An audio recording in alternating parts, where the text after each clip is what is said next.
Bonjour à tous et bienvenue pour le quart d'heure US, la deuxième émission quotidienne de CMC Markets qui débute à 15h45. Je suis Nicolas Chéron, stratégiste pour vous servir et nous sommes aujourd'hui le vendredi 18 novembre. C'est la dernière séance de la semaine, ce sont les quelques dernières heures de cotation de cette semaine. Une semaine exceptionnelle après l'élection de Donald Trump qui a eu lieu mercredi dernier. Le titre du jour est « Le calme après la tempête ». En effet, cette semaine, on a vu donc les indices se calmer en Europe, se stabiliser. On a vu le pétrole se stabiliser. On a eu quand même quelques mouvements avec un décalage haussier sur le dollar qui a pesé sur les paires du Forex ainsi que sur l'or. Mais globalement, on va dire que les marchés se sont ajustés au à l'effet Trump en quelque sorte. Alors s'ajuster à l'effet Trump, ça veut dire quoi ? Les opérateurs anticipent une politique de Donald Trump en soutien de l'inflation et de la croissance, des grands travaux, des grandes dépenses. Donc les marchés anticipent une hausse de l'inflation qui pourrait faire remonter les taux d'intérêt et donc le dollar. Et ça a été le mouvement de la semaine le plus puissant. Et je dirais donc que c'est un ajustement, une anticipation des marchés à une remontée potentielle de l'inflation et à ce que Trump suive ce qu'il avait dit. Donc voilà, beaucoup de si, beaucoup de conditionnels, beaucoup d'anticipation. Les grands changements, les grands bouleversements semblent avoir été faits. Les marchés se détendent, les opérateurs prennent des bénéfices avant le week-end. Donc on va faire un dernier point de la situation et ensuite on se retrouvera lundi dès 10h pour la matinale. Bienvenue à tous ceux qui viennent de nous rejoindre en cours de route et je salue également tous ceux qui nous regardent sur YouTube. Comme à chaque émission, voici un avertissement sur les risques concernant le caractère purement informatif de cette présentation et les CFD. Je vous invite à en prendre note. Vous pouvez, comme à chaque émission, utiliser les fonctions de chat et de questions-réponses en haut de votre écran pour pouvoir converser avec moi. On va voir ensemble dans cette émission les derniers mouvements intraday, les dernières actualités, ce qui se passe sur les actions européennes, les statistiques et le chiffre du jour, les dernières actualités aux États-Unis, une figure graphique reconnue par la plateforme de CMC Markets et bien évidemment, je répondrai à vos éventuelles questions. Alors, en termes de mouvement intraday, pour l'instant, le Dow Jones reste ferme à 18 900 points, mais neutre à très court terme. Il est neutre depuis lundi, il n'a pas bougé. C'est une sorte de phénomène de ossolidation, c'est-à-dire une consolidation dans la hausse. Généralement, quand vous voyez un mouvement haussier se faire sur les marchés, eh bien, c'est un peu un zigzag. On monte de 3 cases, on redescend d'une case et ainsi de suite. Là, ce qui se passe sur le Dow Jones, c'est qu'on est monté de 8 cases d'un coup. Et au lieu de consolider et de revenir un petit peu vers les supports, on stabilise à plat. Donc ça montre bien à quel point le mouvement est puissant, à quel point il est soutenu, à quel point la tendance est haussière. Et en l'absence de cassure de support, les vendeurs n'ont absolument pas la main et donc potentiellement absolument rien à faire ici. Le CAC 40, lui, est scotché sur son support à 4500 points. Il est sur un score nul cette semaine. Il finit la semaine là où il l'a débuté. On a opéré un range entre 4470 et 4560. Bravo à ceux qui auraient su le mettre à profit. Et il faudra attendre plus de catalyseurs, peut-être fondamentaux, pour sortir de ce range. Le VIX est en tout cas à l'équilibre à 15,1 points, démontrant l'attentisme des opérateurs, mais aussi une certaine complaisance. Les marchés ne sont plus stressés, la volatilité est retombée, les indices américains sont haussiers, les indices européens sont neutres, et le dollar, lui, est haussier. Ce sont les grandes tendances pour finir cette semaine. À noter que le gaz naturel dont on a parlé avant-hier, hier et encore ce matin gagne 5,3%. Il est sorti par le haut de son triangle et il dépasse sa résistance à 2,73. Donc ça fait 2-3 fois qu'on regarde ensemble des triangles sur le gaz et qu'à chaque fois les cours en sortent par le haut. On approche de la période hivernale, les températures sont en train de chuter, les stocks sont relativement faibles et inférieurs aux attentes, ce qui explique ce regain d'intérêt sur les cours du gaz naturel. Côté dollar, le dollar index enchaîne une 10e séance consécutive de hausse à 101,2 points. Par rapport à ce que je vous ai dit ce matin, vous avez pu voir qu'il consolide. Ce matin, j'utilisais le terme euphorie du dollar, laissant entendre qu'il était allé un peu haut, un peu vite et qu'une consolidation lui ferait du bien. Il a consolidé en séance. On est redescendu sur la clôture d'hier, puis on s'est stabilisé. Donc on voit bien qu'il n'y a aucun signal baissier, aucun retournement pour l'instant, simplement des prises de bénéfices, une consolidation légitime après ce mouvement puissant et alors que nous sommes vendredi à la veille du week-end. Et puis enfin la livre contre le dollar a glissé un petit peu dans la journée, elle est revenue sur son support des 1,23, 1,2330, support clé à surveiller pour la suite. Côté meilleure et moins bonne performance de l'Eurostoxx 50, on retrouve ASML qui retrouve la borne haute de son range. Ce titre est dans un range et a décollé de la borne basse et a passé la semaine à se diriger vers la borne haute. Nokia, c'est un titre délaissé qui opère un rebond technique. Ensuite, vous pouvez voir qu'on a pas mal de titres allemands qui sont en hausse. Et puis, dans les baisses, on retrouve un peu de tout, on retrouve de l'énergie, on retrouve une bancaire, on retrouve Vivendi. Donc voilà, on est dans une séance de consolidation, de prise de bénéfices. C'est la raison pour laquelle on a des baisses qui sont un petit peu plus importantes que les hausses. Côté statistique, on a eu l'indice des prix à la production en Allemagne qui est ressorti en hausse de 0,7% contre un consensus à 0,3%. Et puis on a eu un discours de Mario Draghi ce matin qui laissait entendre qu'il était trop tôt pour sortir des mesures accommodantes en place en zone euro. Comprenez par là que le quantitative easing n'est pas terminé et que c'est pas demain la veille qu'il va se terminer. Côté chiffre du jour, j'ai choisi le chiffre 10, c'est le nombre de séances dans le vert que vient d'enchaîner le Russell 2000, l'indice américain des small caps. Et c'est pas parce qu'on enchaîne 9, 10, 11 ou 12 séances qu'on va baisser. Au contraire, plus on fait de séances consécutives de hausse, plus ça montre la puissance du mouvement en place. Côté entreprise US, Applied Materials est attendu en baisse après des commandes décevantes alors que la société avait récemment relevé ses perspectives. Abercrombie & Fitch a vu son bénéfice chuter de 80% au T3. Boeing pourrait se voir interdire toute vente à l'Iran par le gouvernement américain. Intuit a publié des résultats meilleurs que prévus pour son premier trimestre. Alors parfois vous pouvez voir que notamment là depuis un mois, je vous publie les résultats, s'ils sont supérieurs, inférieurs, les bénéfices ou autres. Vous remarquerez que certains titres ne sont pas sur leur T3. Ils sont sur le T4 ou sur le T1. C'est tout simplement parce qu'il y a des sociétés qui sont décalées dans le temps et qui ne publient pas, qui ne terminent pas leur exercice fiscal comme les autres. C'est pour ça que, par exemple, là, Intuit publie son T1 alors que tout le monde publie son T3. Nike annonce une hausse de 13% de son dividende trimestriel, ça devrait faire plaisir aux actionnaires. Et puis enfin, Salesforce a relevé ses objectifs annuels. Dans les hausses, on retrouve Best Buy. Donc Best Buy, c'est le secteur de la grande distribution. C'est vraiment un secteur qui profite de l'effet Trump.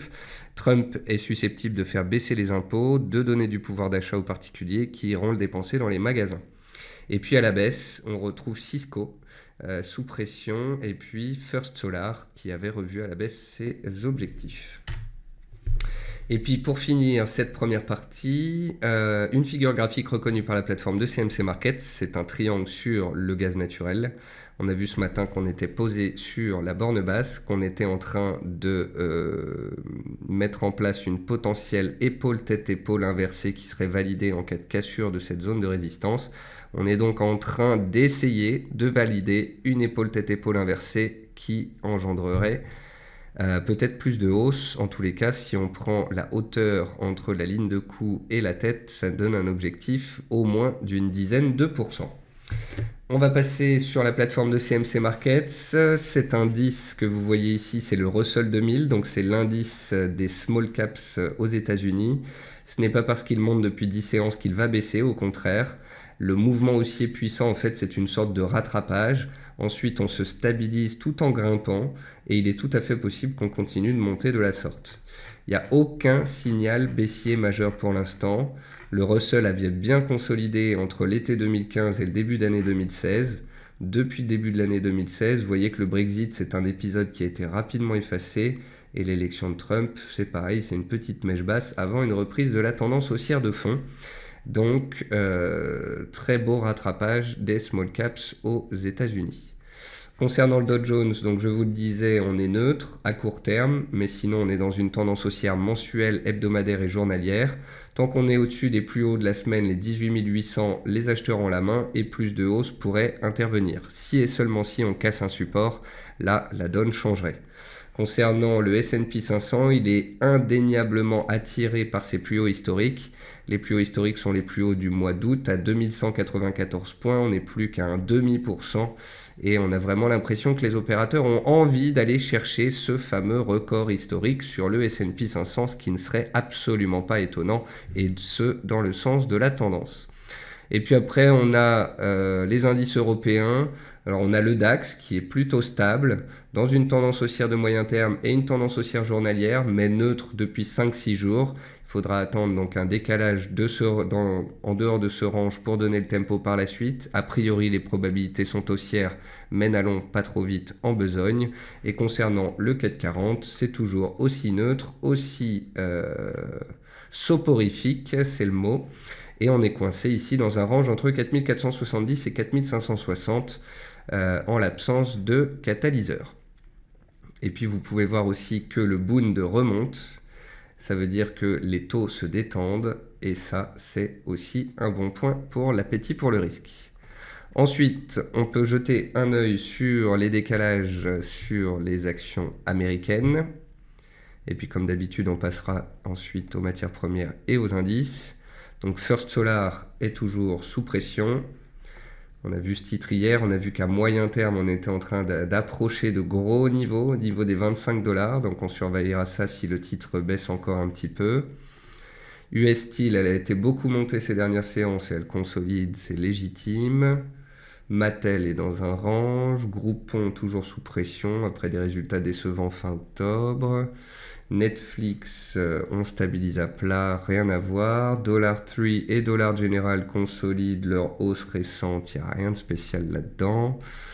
Twitter gagne 1%, notez que le titre reste solide ces dernières semaines. Amazon, on a vu hier, était en train de repartir à la hausse, et bien on a même réussi à repasser au-dessus des 23,6% de retracement de toute la hausse qui faisait support, puis qu'on a cassé, qui faisait résistance, et là on vient de repasser au-dessus, c'est plutôt une bonne chose. Tesla, elle a tenu son support, ça c'est plutôt joli. On a un gros range de long terme sur Tesla et je vous ai indiqué à 178-180 $ qu'on avait un support, un beau support. Et pour l'instant, ce beau support a l'air de tenir. Sinon, pas de gros décalage aujourd'hui sur les actions américaines. Ça sent le week-end. Côté matières premières. Côté matières premières, donc le gaz gagne près de 5%.